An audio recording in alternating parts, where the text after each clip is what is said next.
Hey gang, today we're having a look at the Index. This is the latest idea from Gerber. This is a flipper knife. I believe this might be Gerber's first mainstream flipper knife. So what you get is a 3.5-inch blade made of 5CR15 MOV stainless steel. You get an aluminium handle on 2 stainless liners, pocket clip, thumb stud, also doubling as a sort of Hindra style blade stop, and then a flipper as well. So completely baffling why, with this type of knife being probably the most popular in the EDC community at the moment, Gerber went with, hey, let's make it in China out of terrible materials and let's not do it very well as our first flipper. That's a great idea, isn't it, fellas? Because yeah, that's exactly what they've done. I cannot understate enough or overstate enough how rubbish 5CR15 MOV stainless steel is. It is like 440A, just generic junk steel. I haven't yet to do a cut test on it, but just in my limited testing that I've done, it came pretty sharp and it is already pretty dull. So like I haven't, and by limited testing, I mean I've cut a whole bunch of things with it. I just haven't like done my rope cut test with it, which I will do. But just, you know, this is a pretty new knife, so I just thought I would get it out there. This review, that is. So I'll talk about what I like first. There are some things I like about this knife. For a start, I think it's a really good looking knife. It looks like a Gerber. Gerber, even though they're not using him anymore, they've got sort of a really good set of Jeff Freeman style sort of apers in their design team. So aping is a really negative word, but obviously they've been heavily influenced by Freeman's work with them because they've sort of very much got their own style. I think Gerber knives generally are pretty cool looking. I think it is a really good looking knife. It's cool that they've gone with this aluminium handle and you can get it in blue or red, and the red looks really cool as well. So yeah, not too bad at all in terms of the look front. In terms of just being a big sort of, you know, what's the word? Robust looking sort of folding tactical type knife. Very much in line with what is selling at the moment in terms of design at the very least. I also like that you've got adjustability in the pivot with just a flathead driver and also in these screws here. Some people hate that, like the Emersons get a bit of flack from like the purists about it, but I think that's totally fine. You can adjust your knife with pretty much any household screwdriver. Yeah, they'll get a bit beaten up over their journey, but you know, this is a pretty cheap knife. It's not particularly bothersome. The second thing that is good is the action's pretty good. So especially thumb stud action is really good. It's got a good strong detent.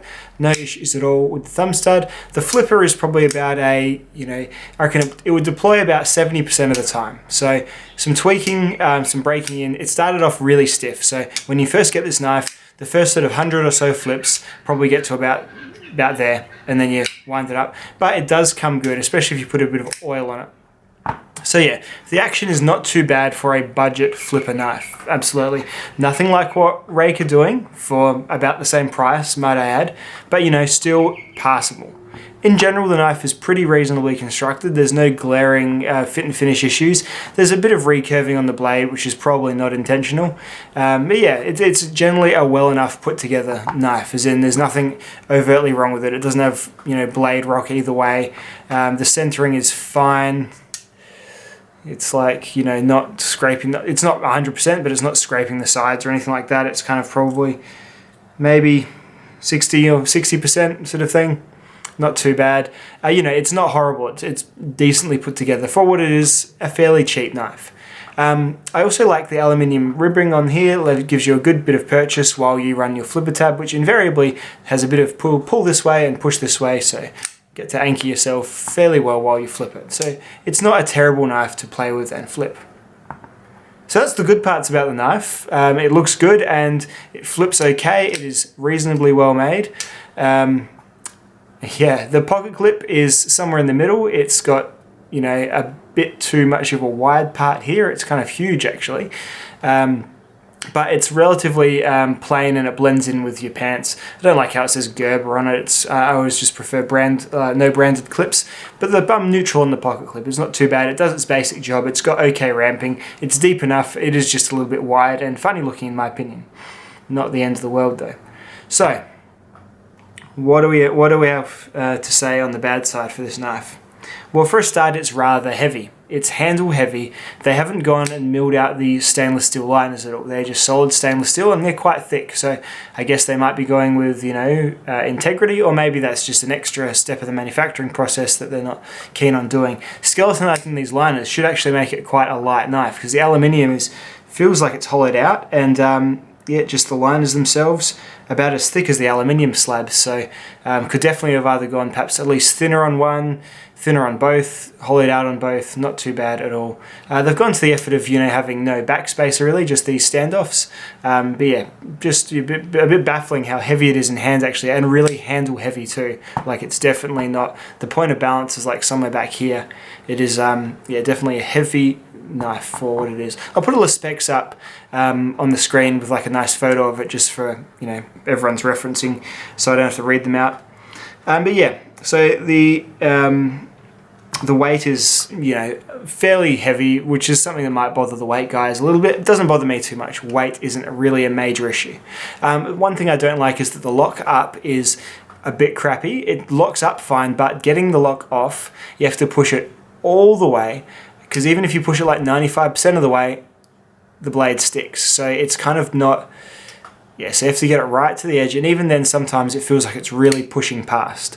So, I mean, maybe that is a manufacturing error, but I think it just seems to me like they haven't thought out the both of the lock accessibility, despite putting a couple little nailing marks on there, lock accessibility, and perhaps just the lock bar like tension and level and all that sort of stuff hasn't been dialed in particularly successfully. So it's not particularly good to lock and, or to unlock, really. You get the hang of it, but it's not comfortable to do. Not effortless like some high quality knives are, for sure. The third thing is the price. This costs $60 in Australia. For $60 in Australia, you can get a rake knife or a real steel knife or a Buck Vantage Select that does all this with much better materials, better made, with far better steel, better grind, flip better. It's just outclassed itself by its price, and that's the cheapest price I could find it for in Australia. In America, they're about $40, I think, maybe mid-30s, but even at that price, you can get much better knives that don't have horrible steel, which is the last thing. The blade in general is not a very good performing blade. It is it feels a bit too thick, but thick blades like this can be okay when they are suitably ground. But this hollow grind, it isn't really particularly thin behind the edge. It isn't even particularly even. When I cut onions, it sort of like puts a bit of a wave in the onions as I draw back. It's probably a combination of the taper of the blade, the hollow grind not quite being exactly right, and also just being a bit low and a bit sort of thick in general. Not a very good cutting knife, which is really kind of an issue. I just don't understand why Gerber have done this. A flipping knife is going to sell. People are interested in the moment. It's a popular genre of knife. Why they wouldn't burst onto the scene with a good American-made one, sort of in the vein of like the 39 series, that their folding pocket knife with S30V steel. Why they wouldn't just add a flipper to that, say? Instead, they've gone with this baffling choice of making this new model, which, while looking good, once you get it in the hand, it's just not particularly well thought out.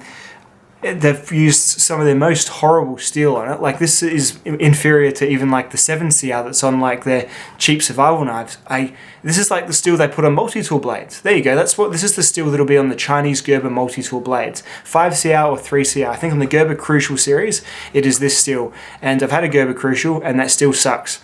So just a bit of a bummer there. This isn't a good news review, and I don't like the bad news reviews, but if you're thinking of getting one of these knives as like, instead of maybe getting like a real steel because you want to support Gerber, just know it's Chinese Gerber anyway, which I believe Gerber should separate from their brand, give their brand back some integrity, call this like Gerber Plus or Gerber Budget or something like that, just as a way of putting some clarity between getting something that's one from their good American-made factory where they do actually seem to care about what comes out, and just this stuff that comes from their OEMs in China.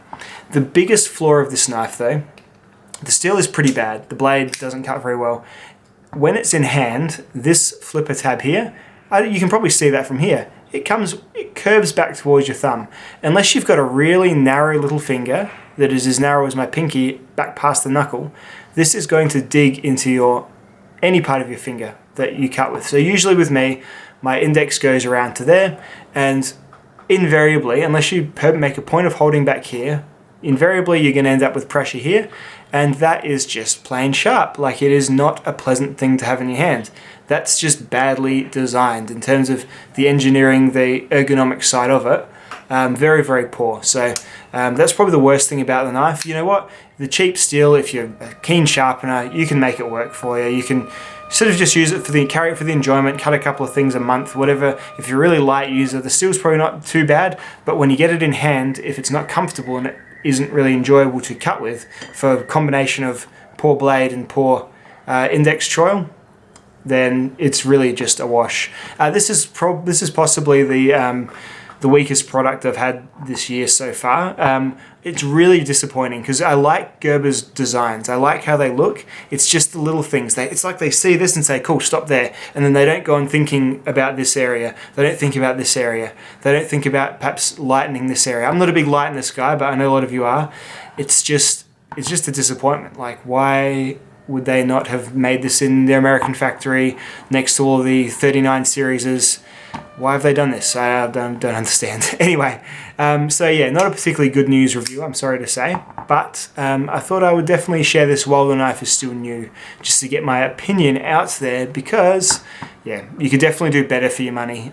If you're looking for a Chinese cheap flipper knife, I've reviewed a bunch of them, from Rake, from Real Steel, from even Kaiser's new low budget series. I think uses AUS 8, which is still a step up from this stuff, for about the same price. So there's a lot else out there. Flippers are not all over $100 anymore.